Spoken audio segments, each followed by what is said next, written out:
Let's freaking go, boy. Oh. Welcome back to the channel, you guys. We got the 18-inch Recoil 2 on the block. All right. I'm going to go over how to grease the cable. Just some maintenance, couple things you may need to take into consideration, and possibly a couple upgrades for this boat. So stick around. Big B, with Ironclad RC.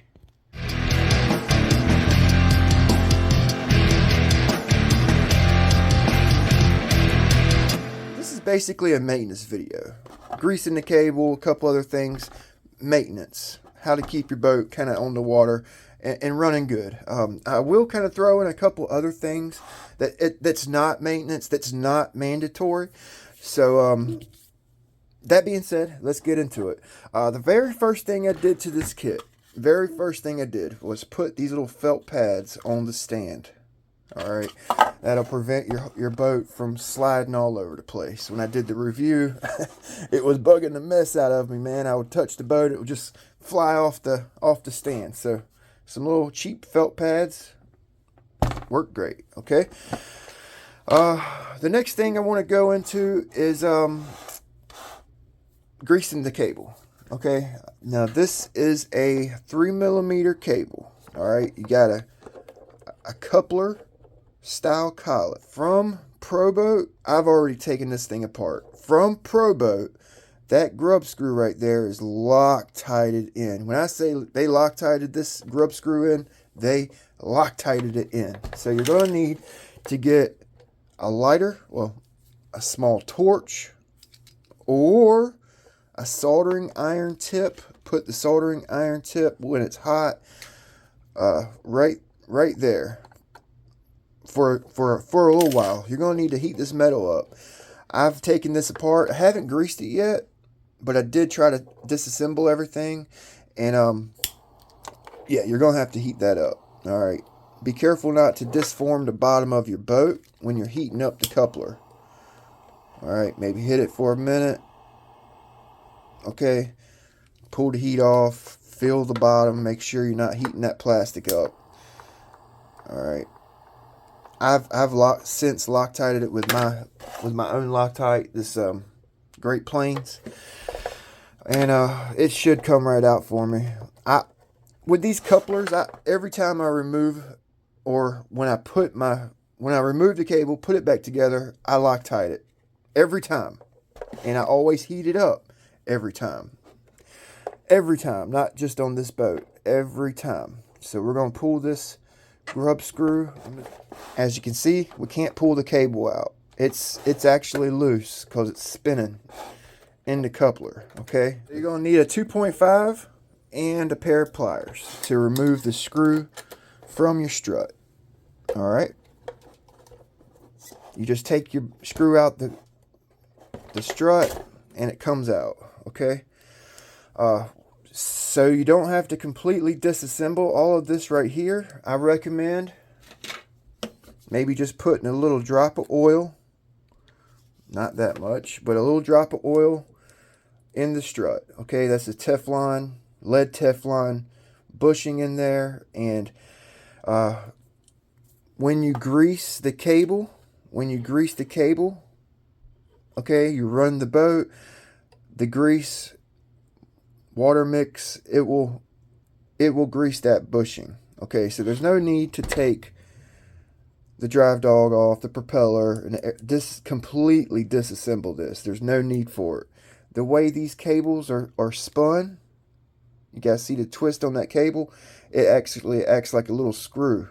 Okay, and it'll actually direct grease into the strut. So there's no need to take all that apart. What I like to do with my boats is I'll put a little bit of grease in my syringe, and I can actually shoot a little bit of grease into my drive line.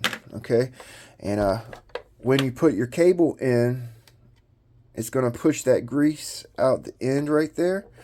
So we don't want that. We'll make a mess. So what I usually do is take a piece of foam, cut like a little wedge shape, shove that piece of foam in the end of your cable. That's going to stop it up. I recommend doing that after you shoot grease in there. If you stop it up first, you shoot the grease in there, and the grease is going to come back out. All right, so we have grease in the drive line. We got our foam in there, and basically all you do is just push it in. It's pretty simple method of greasing a boat. All right, I actually use bearing grease, wheel bearing grease for my boats.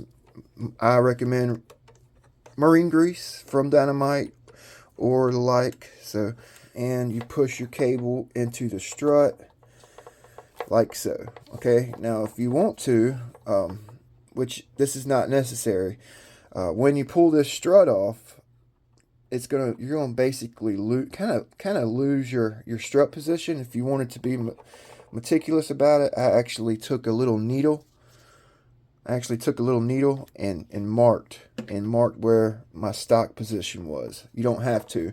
This brass stuffing tube fits the strut really tight, so when you push it back in there, don't like go up and down or put any up and down pressure on it. Just go straight in with it. You know what I'm saying?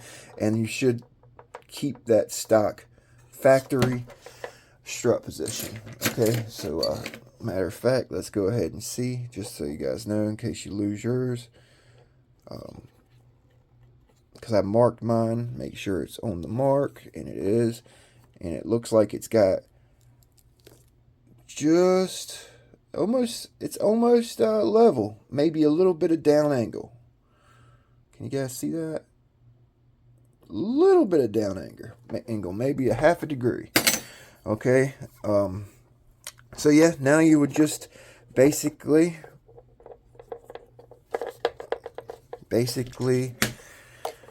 go ahead and fully remove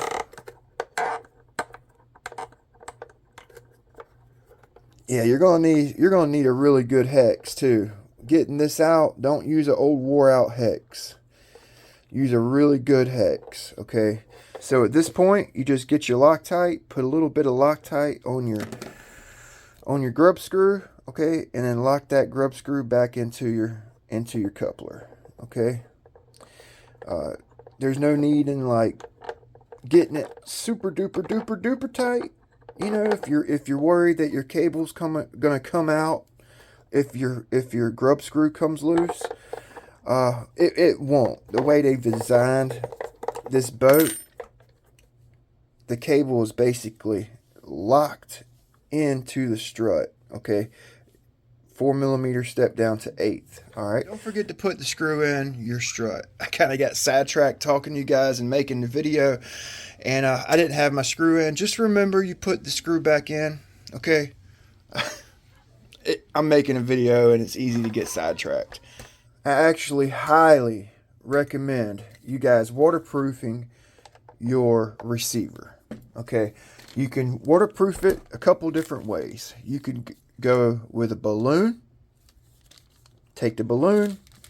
It takes a little patience, but just put the balloon over the receivers with the end of the balloon where the wires are. Zip tie it, okay? Or you can corrosion X the receiver. The way I do it, I just leave the wires in there. Don't get corrosion X all over your wires. Don't get the corrosion X on the plastic hull, because it will degrade and harden the wire sheaths, and I'm sure it's not good for the hull plastic as well. But I just put it in my receiver, just right over one of the little prongs. A little squirt. I'm serious. It don't take much, you guys. It really don't. You'll see it. You'll see it come out. And a lot of times it'll like blow out. So easily squeeze that trigger and get you some corrosion X in this receiver. Okay? And that should do it. And if you wanted to go to extra mile, balloon it. And if you really wanted to go to extra mile, once you balloon it, before you put your zip tie on the end, get you some silicone watchmaker's grease to put inside the balloon end before you zip tie it, and that will waterproof it indefinitely. Okay, and then just zip tie it back on. I've got my corrosion X, so I'm not going to use the balloon. All right, so that for maintenance, that's pretty much it, to be honest with you. If you wanted to, if you have corrosion X or some bearing grease, Put a little bearing grease on the bearing on your servo so it don't lock up if water gets in. Corrosion X on the bearings of your motor. I like using Corrosion X on my motor bearings. I don't have loud bearings since I've been using Corrosion X. This is out of the realm of just maintenance. This is in the realm of just preventative measures. You know what I'm saying? So to be honest with you, that's all you got to do. That's it. Done. DUN, done. Okay. May want to actually go ahead and get a 3mm hex, kind of tune. Well, yeah, kind of tune. Oh, that's a 2mm. That's a 2.5. Nope, it's smaller. So probably a 2mm hex, and tune these screws so that your rudder kicks up. Okay, you don't want them too tight. You want them to where if you knock something running the boat, the rudder's going to kick up and do its job. Okay, that's actually really important. In a future video, we're going to take this apart because I don't want to get this all mixed up with what we've done today. Okay, we're going to. I didn't actually Loctite my grub screw because I'm about to make that video. So yeah, that's all you got to do. Okay. For battery, I'm actually going to run this 1800 in my boat. Basically 110 millimeters long, and our battery tray will only accommodate an 80 millimeter long battery. It's 80 millimeters long in the battery tray. If you wanted to run a large battery, I don't really recommend going any higher than 1800. I tried a 2200 SMC and it was real heavy and she wanted to spin out. So this is about the heaviest battery you could throw in this boat, to be honest with you. But I'm basically just going to throw this battery in, okay, and let it sit on top of that forward battery tray tab where it locks in the smaller batteries. I'm just going to have it sitting on top of that forward tab. And that's fine. I'm just going to cinch down my Velcro really good. And you notice how I put this battery in. You guys notice that, right? I put the batteries in first. Okay, so when you're plugging in that 1300 stock battery, I recommend plugging in your battery first. Okay, plug it in your battery first. Go ahead, don't be lazy. Don't be lazy. Go ahead and take your Velcro strap all the way off. Okay, and put the wires forward.